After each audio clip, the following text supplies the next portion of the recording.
Hello world, Krista here with Books and Jams, and today I'm going to do a tag video for you. I was tagged to do this A to Z, or the ABC book tag. I'm not sure what it's called, I'll have to look it up. But I was tagged to do this alphabet tag by Lori from Reading Mama 5. So thanks Lori for tagging me. I will link Lori's channel down below. I'm just going to dive right in because this is going to be a long one. There's 26 questions. So for A, name an author that you've read the most books from. And for me, that's easy. When I look at Goodreads and think back on my life, the author that I have read the most is Ted Dekker. This is one of his books, Black. It's in his Circle series, which is black, white, red, green. Deals a lot with the problem of evil and good versus evil and the different ways that evil can present itself in all of his books. So he is a Christian fiction author, but you can find some of his books on the regular fiction shelves in Barnes & Noble because they're a little bit more dark and creepy and fantastical and fabulous, and I love Ted Dekker, and I actually think I need to read this again in 2017 because it's been a while. B is the best sequel ever, and that's really hard for me to think of. One that I most recently read that I really enjoyed the audiobook to was A Torch Against the Night by Sabaa Tahir. C, currently reading. I have a couple books that I'm currently reading. I'm almost finished with The Life-Changing Magic of Tidying Up by Marie Kondo. I have just a little tiny bit left. And I also have started this very short devotional for Advent called The Dawning of Indestructible Joy, Daily Readings for Advent by John Piper. I did just finish another book this morning, which I'll talk about in a minute, but those are the two that I'm currently in the middle of. D, drink of choice while reading, and I don't often drink too much while I'm reading, but it's either a glass of water or if it's in the evening, hot cocoa. If it's in a winter evening, hot cocoa. E, e-reader or physical book, and for me, absolutely a physical book. I do have the Kindle app on my phone, and I had a Kindle at one point that it's old and I don't use it anymore, but I do have a number of books on there, but I just really prefer to read a physical book. F is for fictional character that you would probably have dated in high school. And I didn't date very much in high school, but if I was going to pick anybody, I would absolutely pick Gilbert from Anne of Green Gables. Who doesn't love Gilbert? He is a tease. He has a very playful attitude, personality, but he also knows when to apologize, and he's very loyal, and he's smart, and I just would have loved Gilbert in high school. Whether we would have dated or not, probably not, because he was totally in love with Anne, but I would have been crushing on him hard. G, glad you gave this book a chance, and for sure, this was an easy pick for me. For sure, it's Cinder by Marissa Meyer. I walked past this book tons and tons of times at Barnes & Noble, saw the little bit of cyborg action in the ankle there, and I heard that it was a sci-fi retelling of Cinderella, and honestly, I had absolutely no desire to pick it up. But then I started to just hear about it a lot more and heard so many positive things that I decided to give it a chance, and I'm really glad that I did. I flew through the whole series at the very beginning of this year and loved it. H, hidden gem of a book, and for this I'm going to say Edenbrook and Blackmore by Julianne Davidson. I'll put a picture here. I heard about these books from Reagan at Peruse Project.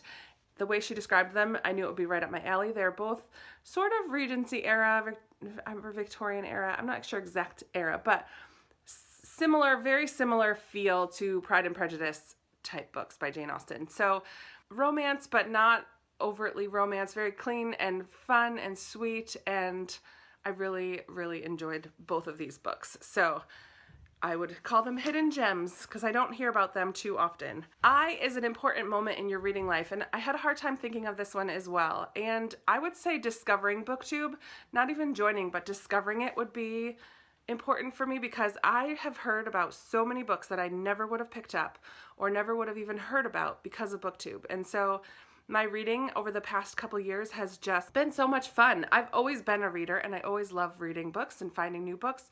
So having people tell me about books that they've read that they love has really increased the level of books that I'm reading to my level of enjoyment of books that I'm reading. I don't find quite as many duds because I get a little glimpse of what the books are going to be about because of Booktube. So yay for Booktube. J is just finished. What book did you just finish? And for me, oh man, guys, I just finished Life in a Jar, which is by Jack Mayer, and this is the Arena Sendler project. This is about a couple girls in a high school who do a History Day project about Irena Sendler, and Irena Sendler was, this is a nonfiction, and Irena Sendler was somebody who lived in Warsaw during the beginning of during World War II, and she rescues children from the Warsaw Ghetto.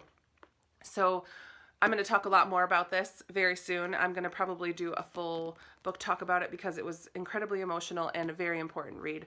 So that's my most recent completed book. K is for kinds of books that you won't read, and for me that is heavy romance, erotica, or horror. I just have no interest in any of those. L is the longest book you've ever read, and easily that's Les Miserables from Victor Hugo. I brought this on a trip, silly me, brought the actual hard copy of a book. It was not hardcover, it was I don't have it anymore. It was a mass market paperback, small, hugely thick, over 1,000 pages of Les Mis, and I brought that on my first airplane flight and trip to Europe. So that was exciting time, not maybe the best choice of books to bring with me, but I read it during that trip. M is book that gave you a major hangover, or a major hangover because of which book. And for me, I think I'm gonna pick Catching Fire. This is also gonna show up for another answer, but maybe the whole Hunger Games series altogether.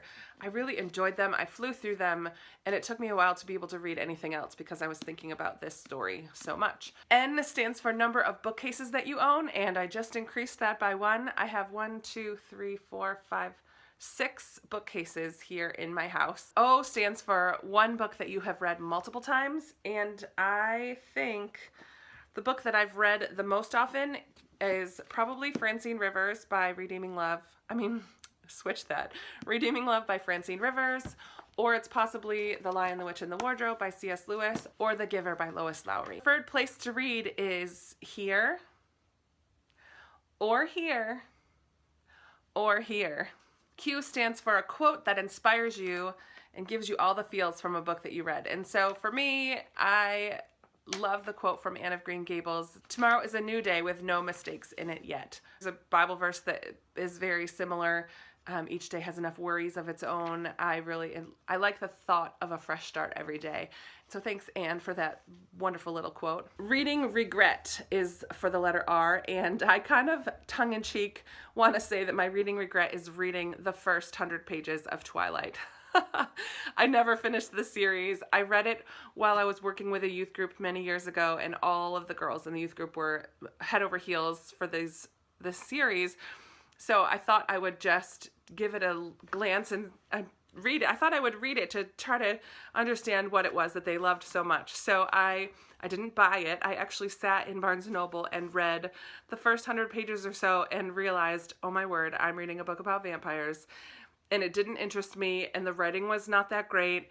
So yeah, that jokingly is my reading regret. S, series that I started and need to finish. There's probably a bunch of these, but the one that comes to mind is the Princess Diaries series by Meg Cabot. I started these, I think I'm on book 8. I got a little bit bored with them and set it down and never went back to finish, but there are, I think, only 3 or 4 more, so I would like to finish that in 2017. And actually, I don't know that I've ever read the complete series of Anne of Green Gables. I know I've read 1, 2, and 3 multiple times, but I don't know if I've gotten all the way till 8. And so that is a goal for 2017 as well. T stands for 3 of my all-time favorite books. And for sure, you've seen these already, but Redeeming Love by Francine Rivers is one of my all-time favorite books. The Lion, the Witch, and the Wardrobe by C.S. Lewis, and Anne of Green Gables by L.M. Montgomery. Those are probably my all-time favorites that I recommend all the time, and they're my go-tos to go back to. So sorry that's not that exciting. I've already talked about them. U stands for unapologetic fangirl for something, and I'm not much of a fangirl. I actually don't often remember books that much after I finish them, so I don't have one series or one character or one TV show.